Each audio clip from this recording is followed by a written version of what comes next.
saksi, pamilya, mga kaibigan, at mga panauhing pandangal sa sagradong okasyon na ito, tayo ay nagkatipon-tipon sa presensya ng Diyos sa pag-iisang dibdib ni Jason at ni Hannah.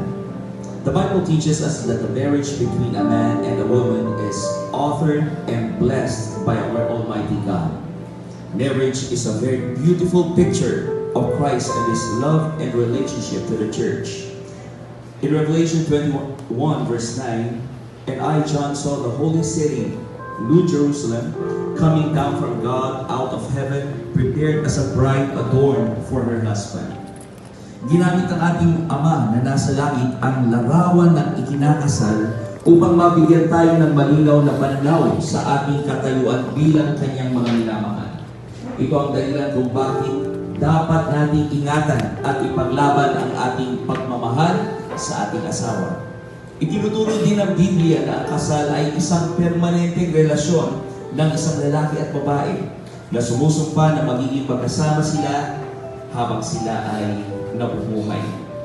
Having known from the Word of God that marriage is a picture of Christ and His love for the church, and that marriage is a permanent and lifelong relationship between a man and a woman, we should remain faithful to these eternal principles. Aking pribileyo po na tanungin ang sino man na mayroong makatarungang dahilan kung bakit si Jason at Hannah ay hindi dapat pagsamahin sa kasalang ito, ay hahayaan kita magsalita at ipresenta ang iyong pagtutol o kaya ikaw ay manahimik magpakailanman. Akala ko may nagtaas, nagkamot lang pala ng mata. Ating araw naman ito to the beloved parents po, sa mga magulang po ni Jason.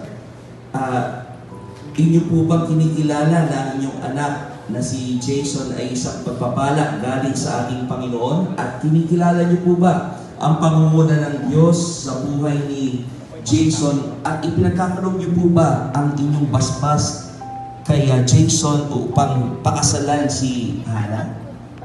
Amen. Praise the Lord. At sa mga magulang po ni Hannah, kinikilala niyo po ba na ang inyong anak na si Hannah ay isang pagpapala galing sa Panginoon?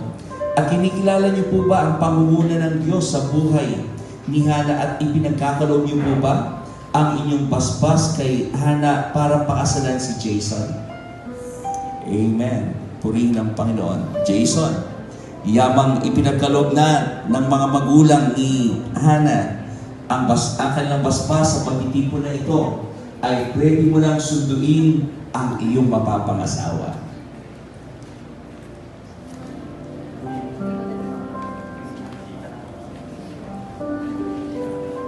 Pasalubong po natin sila ng masigabong palakpakan.